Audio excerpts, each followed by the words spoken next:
ሰላም ጤና ይስጥልን። ይህ የውሎ ኢትዮጵያ የሰኔ 29 ቀን 2018 ዓ.ም የምሽት አጫጭር የዜና ጥንቅር ነው። ከዜናው ጋር ነው በረከት አብሳምሶን ነኝ። እስከ ዜናው ማብቂያ አብራችሁን ሁኑ። በመጀመሪያም አርዕስተ ዜናን እናስቀድም።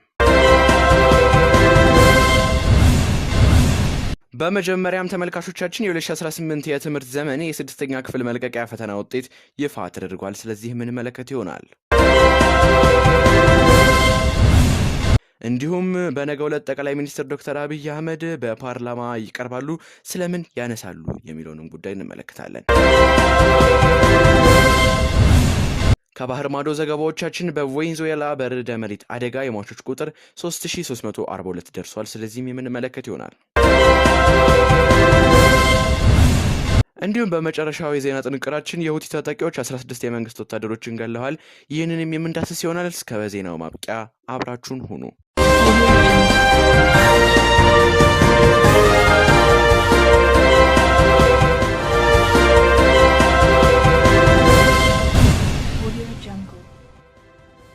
በመጀመሪያም ተመልካቾቻችን የ2018 የትምህርት ዘመን የስድስተኛ ክፍል መልቀቂያ ፈተና ውጤት ይፋ ተደርጓል። በአዲስ አበባ ከተማ አስተዳደር 2018 የትምህርት ዘመን 97.48% የሚሆኑ የስድስተኛ ክፍል ተማሪዎች 50% እና ከዛ በላይ ማስመዝገብ ወደ ቀጣይ ክፍል ደረጃ መዘዋወራቸውን የአዲስ አበባ ከተማ ትምህርት ቢሮ አሳወቀ። ዘንድሮ ፈተናውን ከወሰዱ 84257 ተማሪዎች መካከል 82137 የሚሆኑ ተማሪዎች የማለፊያ ነጥብ የተቆረጠው 50 በመቶ በላይ ማስመዝግበዋል። 768 ትምህርት ቤቶች ፈተና አስፈትነው 543 ያህሉ ተማሪዎቻቸው ሙሉ በሙሉ ማሳለፋቸውም ተገልጿል።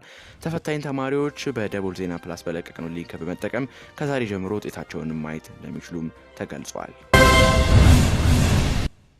ጠቅላይ ሚኒስትሩ ነገ በፓርላማ ይቀርባሉ። ጠቅላይ ሚኒስትር ዶክተር አብይ አህመድ ማክሰኞ ሰኔ 30 ቀን 2018 ዓ.ም የመንግስትን 2018 በጀት ዓመት የሥራ አፈጻጸም ሪፖርት ለኢፌዴሪ ተወካዮች ምክር ቤት ያቀርባሉ። ስድስተኛው የኢፌዴሪ ተወካዮች ምክር ቤት በአምስተኛ ዓመት የሥራ ዘመኑ ማክሰኞ ሰኔ 30 ቀን 2018 ዓ.ም በሚያካሂደው 30ኛ መደበኛ ስብሰባው ላይ የኢፌዴሪ ጠቅላይ ሚኒስትር አብይ አህመድ ዶክተር በምክር ቤቱ ተገኝተው የመንግስትን የ2018 በጀት ዓመት እቅድ አፈጻጸም ሪፖርትና የ2019 በጀት ዓመታዊ 2019 በጀት ዓመታዊ በጀት ላይ ከምክር ቤት አባላት ለሚነሱ ጥያቄዎች ማብራሪያና ምላሽ እንደሚሰጡም ይጠበቃል። በተያያዘ ምክር ቤቱ የፕላንና የበጀት ፋይናንስ ጉዳዮች ቋሚ ኮሚቴ 2019 በጀት ዓመት ረቂቅ በጀትን አስመልክቶ የሚያቀርበውን ሪፖርትና የውሳኔ ሀሳብ መርምሮ የበጀቱን አዋጅ እንደሚያጸድቅም ይጠበቃል። የጉባኤው ሙሉ ሂደትም ከጠዋቱ 2 ሰዓት ተኩል ጀምሮ በቀጥታ ስርጭት የሚተላለፍም ይሆናል። እየተመለከታችሁ የምትገኙት የውሎ ኢትዮጵያ ምሽት የዜና ጥንቅር ነው። አብራችሁን ቆዩ። በቬኔዙዌላ በደረሰ በርዕደ መሬት አደጋ የሟቾች ቁጥር 3342 ደረሰ።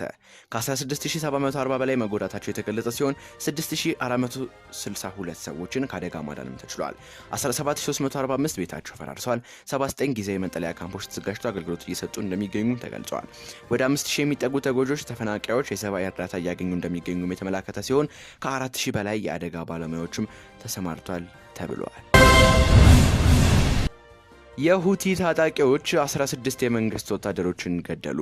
የየመን አማጺ ቡድን በሰነዘሩት ጥቃት የየመን ጦር አባላትን መግደላቸውንም አስታውቋል።